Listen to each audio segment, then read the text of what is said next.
I've got a question for you. Who wins the bicycle race? A 10-year-old child or the last winner of the Tour de France? Well, I would say that would depend. If you put the champion on a tricycle and you put that child on a high performance 10 speed, well, I'm just going to tell you the dynamics of the race change considerably. Wouldn't you agree? I want you to picture that for a moment. Can you imagine you've got this professional athlete and he's got his knees up to his chest and he's wobbling all over the road? You don't question his ability. Come on, you know he is an amazing athlete. He's got tremendous ability. So what do you question? You question his vehicle. So here's the application for you. In your case, the tricycle isn't talent, it isn't ability. It's belief, it's application, it's relevance in a rapidly changing world. And I'm just going to tell you, in that situation, you either adapt to how society grows in the advancement of culture and of technology, or you get left behind and you end up, well, riding on what used to work for you. Maybe that's the best way I can put that. I mean, you can have decades of experience, and many of you have years of success, real and genuine calling. But success in life requires more than just that. You got to stay current with the times. You have to. And if what you're doing never evolves, if it never advances, then in reality, you're just riding on yesterday's vehicle in today's race. I mean, at one time, that tricycle was all awesome. It was all you needed. But that was then. See, what happens is people get stuck in the way they do things. Now, you've seen that, and it's so easy for that to happen. It's almost like they look like an old rerun. You can spot them a mile away. It's difficult for them to change. Same hairstyle, same clothes, same methods, the same music. It almost feels like you stepped into a time machine. And you look at them and then you think, you literally are caught in a time warp. But what would cause that? What would cause you to be like that? Well, maybe it was habit. That's probably a good place to look. Your habits. Maybe it was habit that kind of locked you there. Well, we certainly are creatures of habit. I mean, you can look at men today who shave. They shave. They start shaving in the same spot, the same way they do every single day. When you go to work, what do? You go the exact same way. We start out our day the same. I mean, until it becomes a rut. And unfortunately, in that kind of a thing, we get stuck. I remember I saw a sign one time and it was on the old dirt road and it said, choose your rut well because you're going to be there for a while. Well, that's the nature of ruts. It locks you in. You get stuck in that. You get stuck in that lifestyle and that pattern of thinking. So it could just be habit, or maybe it could be fear. I'm just going to tell you, nothing has been more effective against us than fear. And as a result, in most cases, our progress stops and we become irrelevant in our life and what we're doing. And it's not because we lost our ability. We have incredible ability, but we stopped adapting. I'm telling you something. Life is made up of seeing the advancements that are in front of us and adapting to it. But see, we lost our relevance. I've seen people freeze in seasons that they were last celebrated. You remember they were very successful then, and they freeze in that because that was the moment of their greatest affirmation, their biggest applause, their strongest influence was there, and they want to stay there. They love that. It's comfortable there. And now they're afraid of change because they really don't know what to expect. Sometimes that's a little frightening. They're trying to replay a season that already passed again and again and again. Now, I want to say this again. It's not because they lost their ability.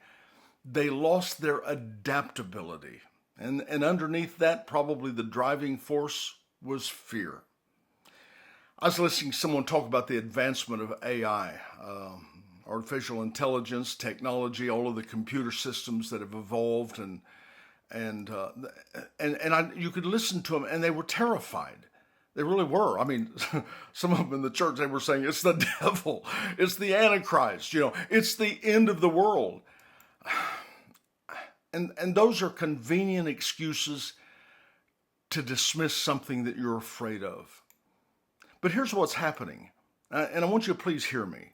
The world keeps moving. Move with it or not, the world keeps moving. It does. Technology keeps advancing. Culture keeps shifting. Tools keep evolving. And some people are left behind in areas that they don't even understand yet because they've never opened their heart to it. I want you to listen carefully. AI is not your identity. It's a tool. That's all it is. You don't have to be afraid of it. It's not going to change you. What's in you is stable. It's just a tool. But see, tools, they determine speed. Tools determine reach. Tools determine efficiency. What a wonderful thing. What a wonderful opportunity. And you can ignore it if you want, but ignoring it doesn't stop it from happening. It's going to roll on, baby. It just means that someone younger with less experience than you is learning how to use it while you debate whether or not it should even exist. Listen to me. The race changes. It just does. You're not in the same place that you were. And people lose out, again, not because they weren't gifted, but because they didn't upgrade the vehicle. People lost out because they didn't, and people moved forward because they did. They saw the change that was needed, and they had the courage to try something new, to change the vehicle that they were using. Isn't it interesting? I never cease to be amazed. People are so afraid of change, and mostly, obviously, it's because they don't know what to expect. And when you don't know what to expect, you kind of cling to what you already know. And then what you do is you prop yourself up by making excuses. Well, I'm just not going to compromise and do something. Wait just a minute. Honestly, relevance is not compromise. Growth is not betrayal. It's not. Adaptation is not weakness. Change isn't an attack on your values. Values don't change, but application does. You hear that? Your values will never change. They're the things that make you what you are.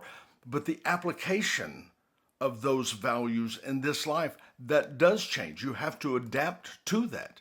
And here's the reality. When your belief system says this is the way we've always done it, and bless God, I'm not going to change, you just climb back onto a tricycle. Now, I'm not saying you can't get there, but I'm saying that the road's going to be much more difficult, and you're going to find that it takes you a lot longer and it's more painful for you to get there. Your belief system sets your boundaries, and your boundaries, they set your capacity.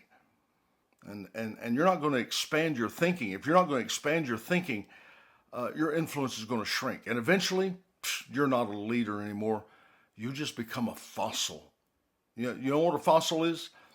A fossil is something that once had life. It once had movement, but it hardened in the place while the world kept moving on. See, you don't lose because you lack talent. You lose because you refuse to upgrade your vehicle. And the moment you stop learning, you start decaying. I have made the decision. I don't care what I've got to do. I will not stop learning. I will forever, for the rest of my life, I will be a student. I'm going to learn. Don't let pride stop you. Because I'm just telling you, if you refuse to adapt, to learn, to stretch yourself, and it does. It hurts to stretch yourself. Your mind just goes into a cramp when you're trying to the learning curve to some of these programs and the things. It's very difficult. But if you refuse to do that, well, don't blame the world when it moves on without you, because it will. Listen to me.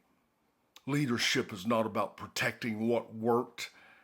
It's about preparing for what's coming, because it is. Get off your tricycle. Come on. You look out of place on that silly thing. Upgrade your beliefs. Get curious. Try something you haven't tried. I mean that. Let go of your pride. Stop acting like you know everything, because you don't. Let go of that pride. Become a student again. Learn something new, because there's a world of wonder out there waiting for you. It's waiting for you. Join me and let's go for it.